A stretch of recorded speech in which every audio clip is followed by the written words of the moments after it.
তাল দেখে ছেলে মেয়ে আবদার করলো কলা পাতায় তালের পিঠে খাবে। এই পিঠেটা আমাদের এলাকায় খুব ফেমাস। তালের রস দিয়ে কলা পাতায় বানানো হয়। তালের পিঠে বানাবো, তার জন্য তালের রস নিয়ে নিলাম। রসের ভিতর থেকে তালের রসগুলি সুন্দর করে ফেলাই দিলাম। তারপর নারকেল কোড়া দিয়ে দিলাম, সাথে দিয়ে দিলাম স্বাদ মতো চিনি। তারপরে চালের গুঁড়ো দিয়ে সুন্দর করে মিক্স করে নিলাম, সাথে স্বাদ মতো একটু লবণ দিয়ে সুন্দর করে মিক্স কইরা এখন আমি এই তালের পিঠের গোলাটা রেস্টে রাইখে দেবো 2 ঘন্টার জন্য। তালের পিঠে বানানোর জন্য চইলে গেলাম কলা পাতা কাটতে। কলা পাতা কাটে সুন্দর করে একটা কাপড় দিয়ে মুইছে, তারপরে পাতাটা ডান্ডি থেকে আলাদা করে নিলাম। তারপরে পাতাগুলি সুন্দর করে একটা ঢিসে গুছাই নিলাম।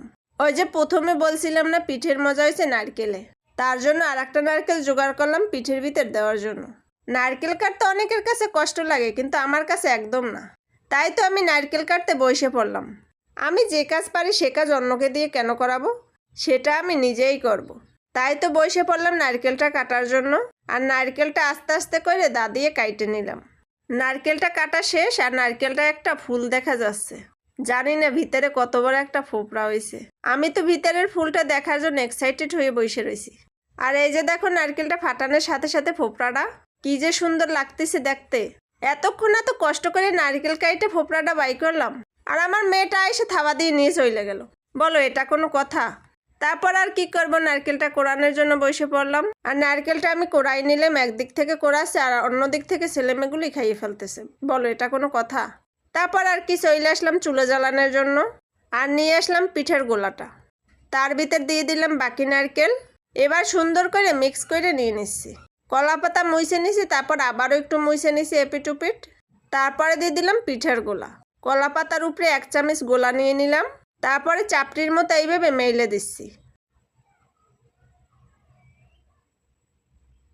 তারপরে সুন্দর দেখানোর জন্য উপর থেকে দিয়ে দিলাম নারকেল কোড়া। তারপর 2টা কলা পাতায় পেঁচাই দিয়ে দিলাম তাওয়ার উপরে। অল্প আছে এখন ভাইজে নেব। চামচ দিয়ে সুন্দর করে মেলে দেওয়া যাচ্ছিল না, তার জন্য হাত দিয়ে সুন্দর করে চাপটির মতো মেলে দিলাম।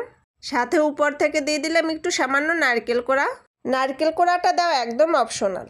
ফার্স্টে যে পিঠাটা দিছি সেটা আমি উল্টোই দিছি, দেখতেই পাচ্ছ।